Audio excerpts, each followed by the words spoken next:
summit attended with all members, and we have reviewed the issues that are affecting the country at the moment, particularly the issue of the budget. And we have a statement that's going to be read on our behalf by Honorable Wycliffe Ambetsa Oparanya, who is our Shadow Minister for Finance. Thank you. Asante, Baba. Ladies and gentlemen, welcome to today's press conference of the Azimio Summit. We have had a meeting of Azimio Summit and the technical team regarding the inaugural budget estimates, including its so-called amendments that Kenya Kwanza moves for second reading in the National Assembly tomorrow. After going through the document, our position remains that the budget proposal remains flawed beyond redemption. As we said earlier, no amount of amendments can redeem this bill. There are things that are deeply passionate and unrelenting about. We believe Kenyans have been hurt for a prolonged period of time.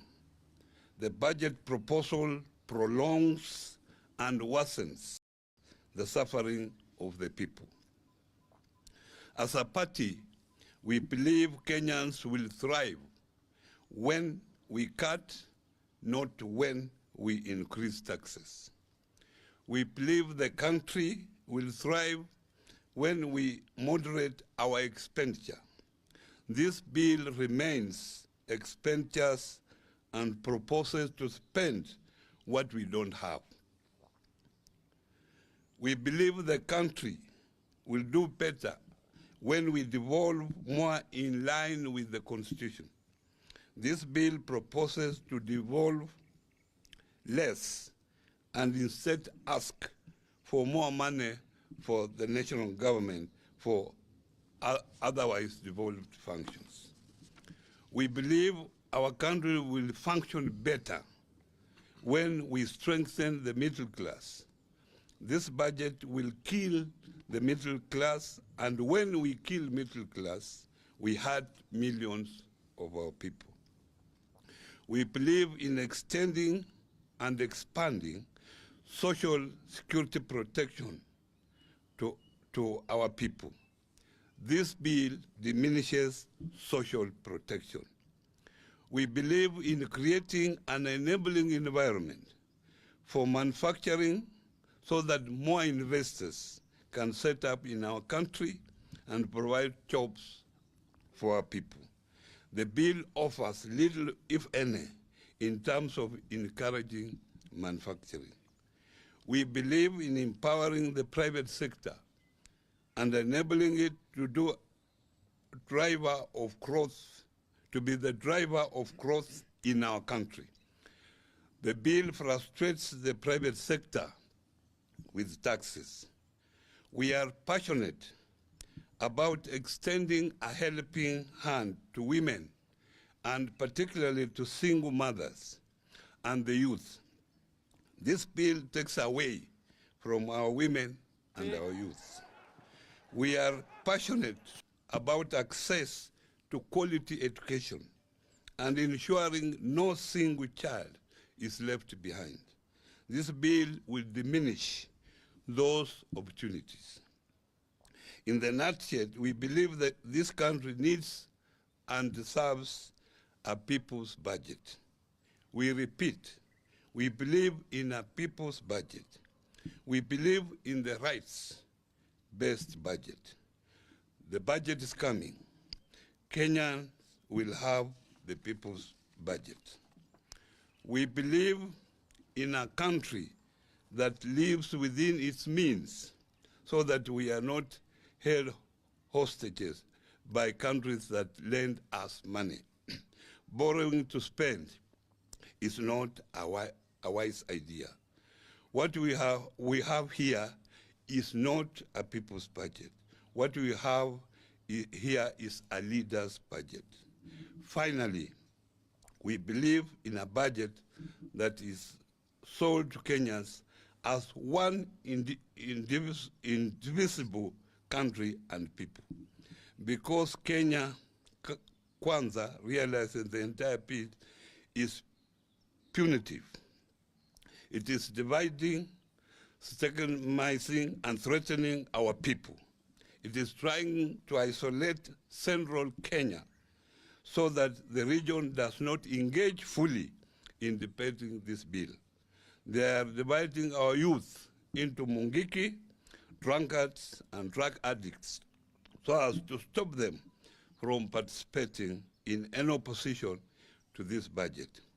Our members of parliament are mobilized, whipped, and aligned. They will reject this anti-people bill.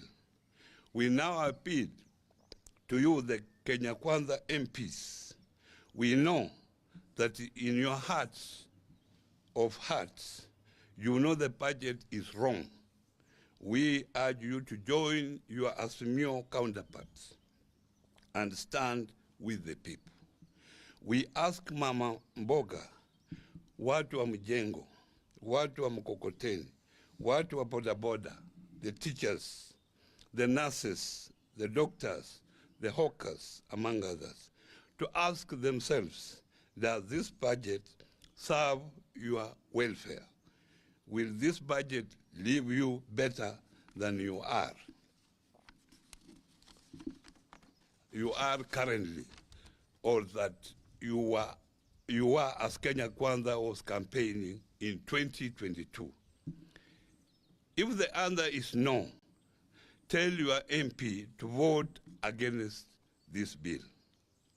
Otherwise, we appeal to Kenyans to be on standby and the lookout in the event they run this through your throats. Don't give up. Don't surrender. Join us in the next course of action that we will communicate soon. We shall emerge stronger. We shall overcome. Thank you. Any question? None. Asante. Kwa Kiswahili tu, Mheshimiwa Oparanya, tayari umesema kwamba you've said that another budget will be read soon, and we want to know under what circumstance or what structure is Azimio or is another budget may be read. You wanted me to say in Kiswahili? Yes.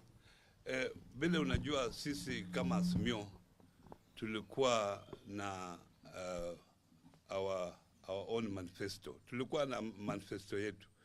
Na katika hiyo manifesto tulikuwa tutafanyia wananchi mambo fulani. Kwa hivyo ile bajeti ambayo sisi tunafikiria ambayo itasaidia wananchi wa Kenya na ile bajeti ambayo inalingana na ile manifesto ambayo tulikuwa tunaambia wananchi tutawafanyia hayo mambo tukiwa kwenye serikali ya Azimio. Jina langu ni Mike Kaguongo kutoka TV47. Swali langu ni je, hii bill kuna kitu kimoja au viwili vizuri ambavyo mmeviona kama Azimio, ama mnataka wabunge waitupilie yote kwa ujumla? Unajua vile vitu, hata tukiwa na kitu kimoja kizuri au vitu viwili vizuri, lakini yale yako mengi ni mabaya. Sasa uwezi kufanya amendments kila kipengele. Ndio kwa sababu tunasema hii bill si bill mzuri, ni bill mbaya, itupuliwe mbali. Ndio? But you had something to say.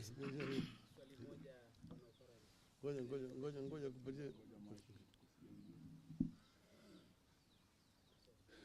My name is Gatete Njoroge from Citizen TV. My first question is, if any Azimio MP goes against your directive, what course of action will you take?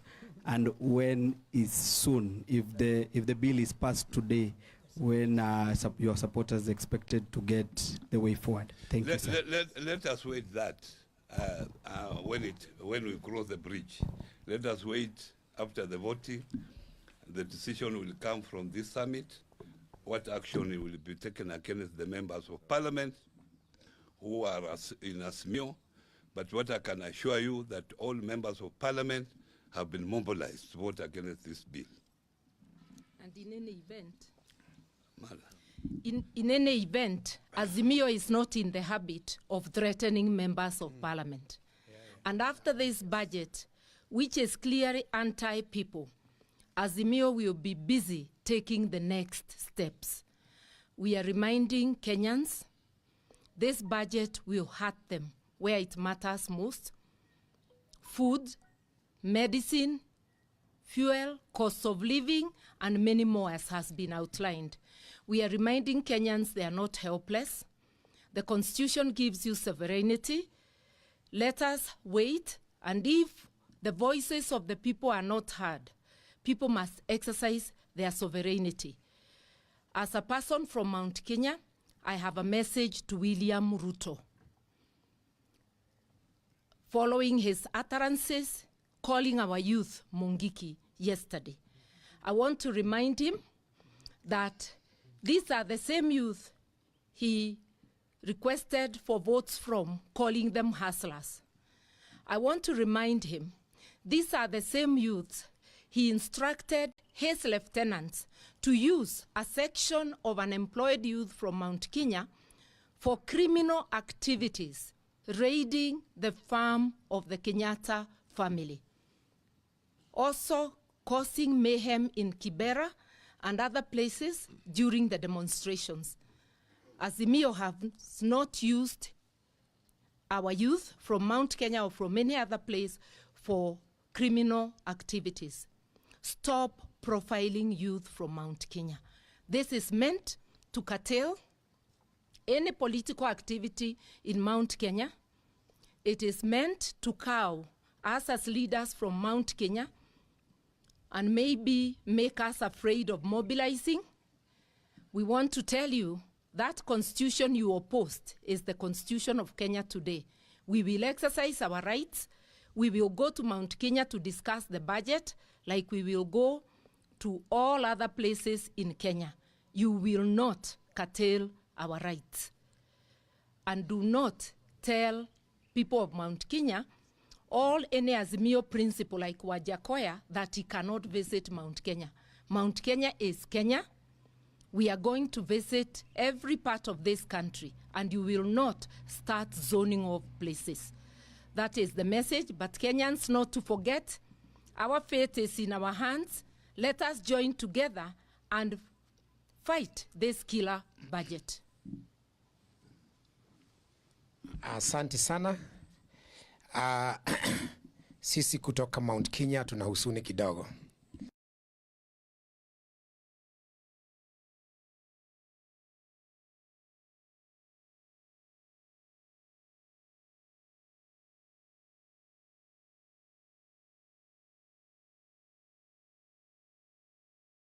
Tumesikia kwamba kuna idhini ambayo imetokea kwamba Waluhya wengine wasikanyange katika eneo ya Wakikuyu.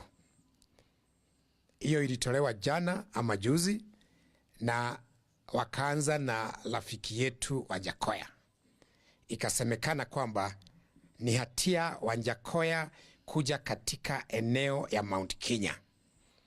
Na hiyo inatoka kutoka afisi ile kuu ama inajiita kuu ambayo inastahili kuwa inalida uhuru wa kutembea. Mimi ningependa kusema ya kwamba Waluhya ni ndugu zetu kama Wakikuyu, Wakalenjin ni ndugu zetu, Wamasai, Wajaluo na kila kabila katika Kenya hii wana sehemu katika eneo ya Mount Kenya, kwa sababu sisi hufanya biashara na wao, sisi huona na wao, na sisi tunajiona kama Wakenya. Kwa hivyo kama kiongozi kutoka Mount Kenya, ningependa kuwaalifu ndugu zetu kutoka jamii zote karibu 40 na kitu kwamba huo sio msimamo wa watu wa Mount Kenya. Tunamwalika nyote, Wajakoyo akuje, Atwoli akuje, Oparanya akuje, Mudavadi akuje, na wale kutoka jamii zingine wakuje. Na mimi ndiye nitakuwa kwanza kuhost Wajakoya katika Mlima Kenya. Wajakoya tengeneza siku, mkuje na baba na Wabaluya wote mkuje tucheze isukuti Mount Kenya. Hiyo nyingine ni mambo ya youth wetu. Kenya kuna makabila zaidi ya 45. Sijasikia kiongozi yeyote akiongea kuhusu vijana wa Wamasai, vijana wa Wakalejin, vijana wa Turkana ama vijana kutoka jamii nyingine yote. Sijui hii taifa inauliza vijana wa Kikuyu nini? Kama kuna wezi, kila community ina mwizi mmoja. Lakini hapa wamelade hapa, serikali imekuja Central Kenya kuongea kuhusu vijana wetu. Watu waende wakaongee kuhusu vijana wao. Na hatuwezi kubali kama jamii vijana wetu wawekwe uoga, ili wakiwa wazee na wakina mama wawe ni wazee na akina mama ambao hawana msimamo. Sisi kama viongozi kutoka Central na tumeungana na viongozi kutoka eneo zingine zote, tutalida vijana wetu ili wasibadikwe majina na viongozi. Na nataka kurudia vile ambavyo tulisema, tutachukua hata hatua ya kwenda kwa UN ili tuulize why are our youth being profiled. Na mimi ningependa mawakili wetu waanze kutayarisha, na nimewaambia kabla waguze kijana mwingine mmoja, ile damu ambayo ilitoka wakati wameuliwa vijana wetu, hiyo kwanza walipe kabla ya wafikirie jama ya kuwa vijana kutoka Central Kenya wakiwaita Mungiki. Sisi tutaenda UN, vijana wetu hawatawekwa baridi na kiongozi yeyote katika Jamhuri ya Kenya. Ni kusema tu mkubuke wakati wa ICC. The witnesses, the Kikuyu youth witnesses of what happened in Rift Valley. Waliitwa Mugeki na wakauawa wote. Na wale waliwaita Mugeki wakati huo ndio wamewaita Mugeki wakati huu. Hiyo jama haitawezekana. Sahau.